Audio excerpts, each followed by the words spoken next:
My C-section started to develop this unpleasant smell, like a dead dog sitting there in the sun. Other patients started to complain that, no, we can't stay with this patient who has this horrible smell. I didn't take it personally.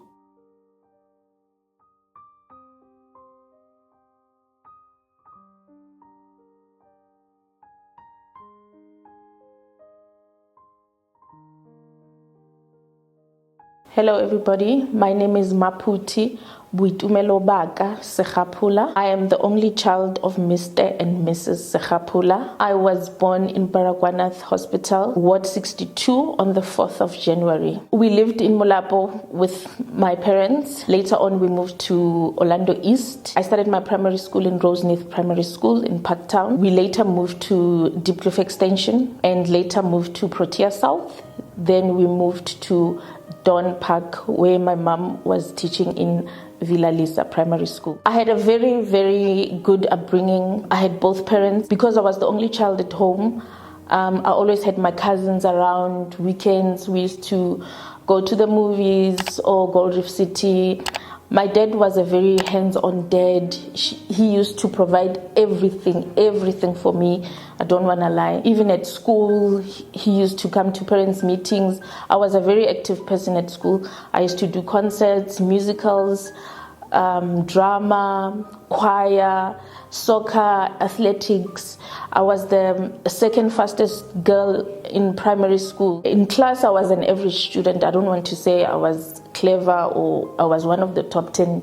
No, but I was an average student where I worked very hard until I passed matric. What happened to me in 2009, I fell pregnant with my son. My parents named him Bokang, Katiso, Kagiso. In 2009, when I fell pregnant, everything went well. When I was 5 months pregnant, I remember that day, it was around 6, 7-ish. I was coming back from the bathroom. I came back and I was not feeling well that day. But I thought, because it's first time experience, I was never pregnant. So I thought, okay, it's maybe a phase that I had to go through. Unfortunately, I fainted. And my mom was there and she was able to wake me up, and I was later taken to the doctor. The doctor confirmed that I had a bladder infection. So with that bladder infection, the doctor gave me medication. I took that medication, everything was fine. Blood pressure, when I went for my monthly checkups, everything was good. February 2010, I had a baby shower. Baby shower went well, bought me gifts. I appreciated everything. My mom was very hands-on on the baby shower. Everything just went well. But on that night, I had this abnormal sweat. I was sweating so abnormally. But because it was summer, I thought, okay, it's summer, it's hot, I'm supposed to sweat. But little did I know that things would get worse. In March, I went to my gynae. I think it was my last checkup where he said he's going to admit me in Clinton Hospital in Alberton. So I went there. When I got there, yes, I was in labor. I was in labor till the following day because somehow centimeters were not going according to what he wants. So what happened was I was induced. The baby's heartbeat started slowing down. So Dr. Peter said I had to have an emergency cesarean section. So that's what happened. I went to theater. I had my baby. That was on a Thursday, on the 25th of March, 2010. That was on a Thursday. After the baby was born, my mother was there. Actually, both my parents were there, but my mother came into the ward. After that, the nurse, actually it's the midwife, she noticed something about my baby, that my baby needed oxygen. So she took my baby to the pediatrician, and the pediatrician said he has to admit the baby to the neonatal ICU. So my baby went to the neonatal ICU. He was admitted there for 3 full weeks. I was still in hospital. Remember, that was the Thursday when he was born. I stayed the Friday. The nurses said we had to mobilize. We had to stand up, bath ourselves. Those ladies that I was admitted with on the same night, they were doing quite well than I did. Little did I know that things would get much worse, much worse. On Sunday, I was discharged. Before I went home, I went to the neonatal ICU to see my baby. He had developed jaundice. He was on oxygen. He couldn't breathe by himself. The doctor said he had an infection. It was a mess. First time mom, then going through this. When I went home, something in my spirit was not okay. Like I was not okay. The following day, I went to hospital to see my baby, and things were still the same. Nothing had changed, but my health was deteriorating every day. When I went for my checkup at Dr. Pitso's rooms, I couldn't walk. My body started to swell. I didn't know what was going on. The sweats were still there. I was sweating abnormally. So I thought maybe it will pass. People kept saying, no, you need to walk. And I did that, but still. Sometimes I would see things that they were not there. So when I went to Dr. Pitso, he readmitted me. He wanted to readmit me in Botsilong, but I refused. I said, if you're going to readmit me, then it's going to be in the same hospital as my baby. So I was readmitted in Clinton Hospital. I went there. I was given antibiotics, drips, a lot. My body was just rejecting everything. The antibiotics, I had the night sweats. And what happened was I had pus. My C-section, those stitches that were there, it had a hole. The pus started coming out, and there were two nurses. They looked so well after me. My C-section started to develop this unpleasant smell. Other patients started to complain that, no, we can't stay with this patient who has this horrible smell. I didn't take it personally. I didn't. It was horrible. It was a smell like a dead animal, like a dead dog sitting there in the sun. It was a horrible smell. So I was moved to an isolation ward. I think after a few days, Dr. Pitso suggested that I go back to theater. I went back to theater. They opened my operation. They cleaned it up. The pus was there. It was horrible. The way they narrated the story to me, they cleaned the wound. They kept the wound open for 3 days, and I had to go back to theater again. Remember, my baby is still in neonatal ICU. I had given up all hope. I don't want to lie. I had given up. I remember one morning waking up while my body was still rejecting antibiotics. I couldn't walk.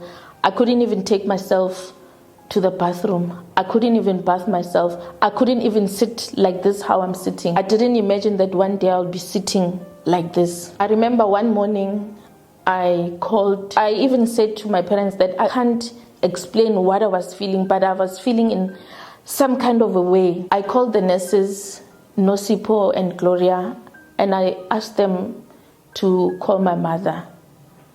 And they refused. They said, no, you know your mother comes around 3 o'clock to see you, so we can't call her and tell her to come now. She's gonna panic. And my mother was in her 50s at that time. The feeling that I had that morning, I felt as if I was leaving my body. That's why I said I can't exactly explain the feeling, but I felt tired. I was tired of the pain. I just wanted to rest because the pain was too much. My body was swelling. I couldn't eat. All I was doing was drinking tea and iced water. That was my favorite. But other than that, I couldn't eat anything. The nurses used to force me to eat. They used to bring me fruit salad. Others used to bring me inkomazi. She went out of her way to do inkomazi, but I just couldn't eat. After I was taken to theater for the 3rd time, I came back. My body started responding to antibiotics. This one night when I was still in hospital, I'm sure you can relate. When you're in hospital, they'll ask your religion. There's a form that you fill in. So I said Roman Catholic because I'm a Catholic. There was this group of people. I think there were plus minus 10, 12. I can't remember. But they came in because I was always crying. I was always crying for my baby to get well, and crying for myself to get well. So those group of people came in and they asked what's wrong, and I told them that what's wrong, and they started praying. They started praying. And the leader, I asked the leader, what's your name? And he said, no, my name is not important. I want you to stand up from that bed and I want your baby to get better. And they started praying and praying and praying and praying. Mind you, that night I slept like I don't know what. But I still wasn't okay. Dr. Pizzo suggested that I get a psychologist. I got a psychologist, Dr. Oscar Mudipa. He was great.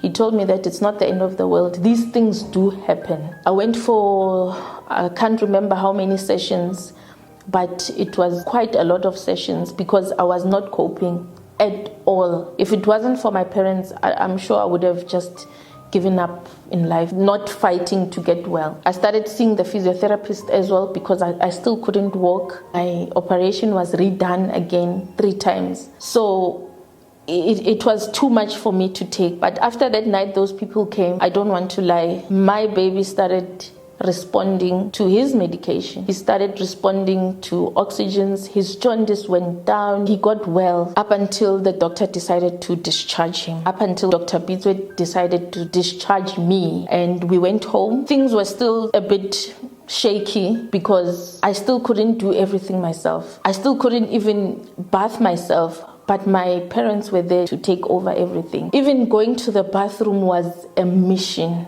At one point, I couldn't even sit down on the toilet seat. Everything went fine after we got discharged. I got discharged first, and my baby got discharged after me.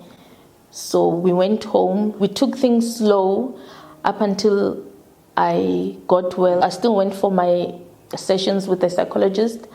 I still went to my checkups with Dr. Moyeng Bizwe, and my baby still went for his checkups to Dr. Ntwaza, his pediatrician specialist. So if anyone out there has or will experience what I have experienced, it's not the end of the world. There is still hope. You must fight whatever infection, disease you can get, because babies do get sick.